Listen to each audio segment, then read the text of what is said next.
ciência. A língua é uma ciência. Tem muita gente que esquece que a língua é uma ciência. A língua é uma ciência. Sendo ciência, existem pessoas que estudam a língua. O que quer dizer que ela é uma ciência? Ela é uma ciência, assim como a biologia é uma ciência, a química é uma ciência, a física é uma ciência. Entendi. Tá?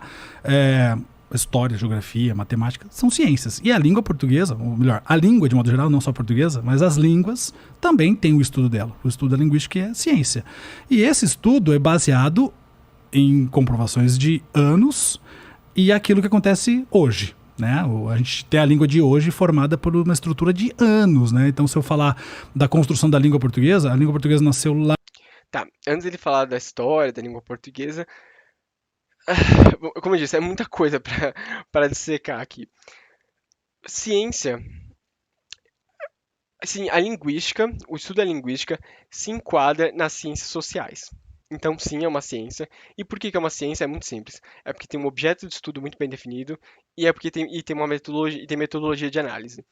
É isso que precisa para definir uma ciência quando nós pensamos em ciências sociais. O problema é quando se procura aproximar as ciências sociais das ciências naturais.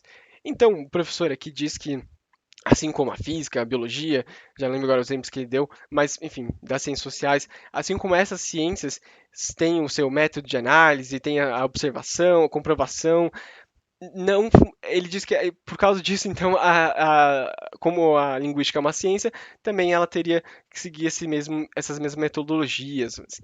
E não funciona dessa forma. Até porque, como eu disse, as ciências sociais elas têm um outro paradigma de funcionamento, de conhecimento e de, vamos assim, e de estudo em comparação às ciências naturais. Para começar, que as ciências naturais elas nós temos que historicamente contextualizar as ciências sociais.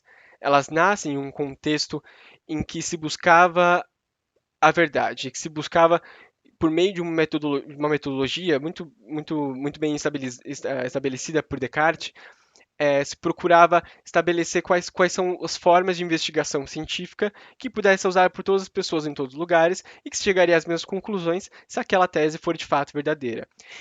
Isso não funciona para ciências sociais. Então, se na biologia a gente pode fazer a comprovação, como o professor disse aí, ou seja, observar um fato e tentar fazer testes para ver se aquilo funciona, as ciências sociais não funcionam dessa forma. Vamos pensar assim: história, que é uma ciência social também. Como que eu vou provar para você que um certo evento histórico aconteceu? Alguma pessoa pode dizer, ué, eu posso ir às fontes, né? Eu olho as fontes e vejo se alguém descreveu o que aconteceu ali. Tudo bem, você pode encontrar um registro escrito, talvez, de uma coisa que aconteceu no século XVI, século XVII, muito antes de qualquer aparelho de gravação de voz ou de vídeo, por exemplo. Você pode até achar um documento escrito. O problema é que esse documento escrito foi escrito por alguém. E quem que é essa pessoa? Vamos pensar quem são as pessoas que eram alfabetizadas e tiveram seu material preservado durante esse tempo todo para que chegasse nas nossas mãos. E aí você vai perceber que, por exemplo, normalmente quem tinha o poder da escrita, quem tinha o controle do que era escrito e registrado, eram pessoas da aristocracia, da nobreza, basicamente então das classes dominantes. E eu não digo isso ainda em nenhum contexto de luta de classes, eu digo mais no sentido de quem que vai. A história contada, como nós ouvimos por aí, pelos vencedores. Então, se tem uma classe dominante economicamente, politicamente, quem vai contar a história do seu período vai ser essa classe dominante. Hoje em dia, nós temos o privilégio de poder observar essas micro-histórias de pessoas que não estão na centralidade do poder, porque nós temos outros meios de divulgação, de registro dos fenômenos, vamos dizer assim. E até porque, se formos pensar séculos atrás, quem que de fato sabia ler? Hoje nós temos uma grande taxa de alfabetismo em diversos países, apesar de não ser suficiente para o que nós esperávamos, talvez muito longe ainda do 100% o que se esperava, mas vamos pensar que hoje em dia o acesso ao ensino formal, o acesso à leitura, à escrita, é muito grande. Então, hoje em dia, se tem meios de reproduzir escritos, né, registros escritos do que se vive, do que se experiencia.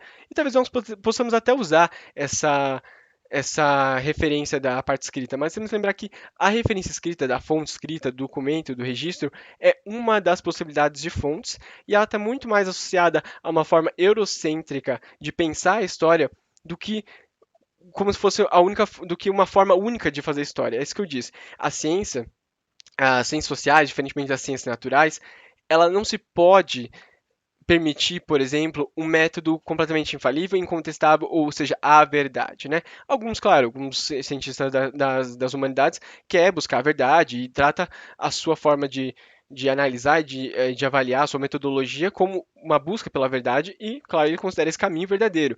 Mas vamos pensar que, por exemplo, como eu disse, se as fontes escritas talvez não falam tudo, como que nós podemos chegar aos registros das fontes orais que não foram preservados? Como nós podemos avaliar a história de pessoas que não puderam ter a sua vivência, a sua experiência registrada, a sua observação do fenômeno que nós estamos analisando registrada? E isso acontece também nas línguas, como eu disse. Como que nós vamos fazer essa comprovação que o professor diz? Como eu vou comprovar uma coisa que não se trata de uma verdade pura e absoluta? Então, é isso que eu quero dizer.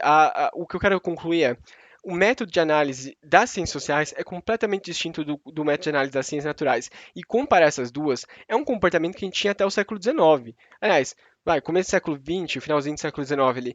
Esse era o comportamento que a gente tinha em comparação à linguística. E, aliás, a linguística começou ali na década de 20, 30 do século 20, ela justamente se emancipou como uma ciência, e a história também, a sociologia também, quando elas pararam de emprestar o método de análise das ciências naturais e perceberam que elas tinham a sua forma autônoma de pensar, de estruturar a sua busca pelo conhecimento em comparação às ciências naturais. E é só assim que nós conseguimos pensar numa história, de fato, numa ciência humana da história, uma ciência humana da língua, quando elas se emancipam, se distanciam desses métodos de análise das ciências naturais, que não tem nada a ver com as ciências humanas, para poder desenvolver suas próprias metodologias e buscar investigar qual é de fato o seu objeto de análise. Então, esse ponto é muito importante. Não é igual às ciências naturais e não é uma comparação.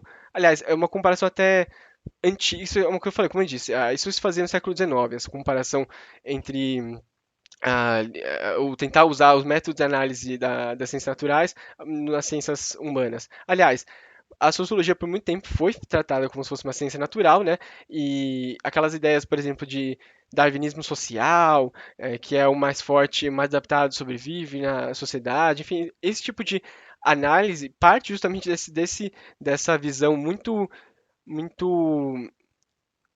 eu vou dizer assim, inocente, uma visão muito pouco refletida, muito pouco crítica sobre o que é o método de análise das ciências naturais. Então, não é igual uma ciência natural, é uma ciência sim, mas é uma ciência humana.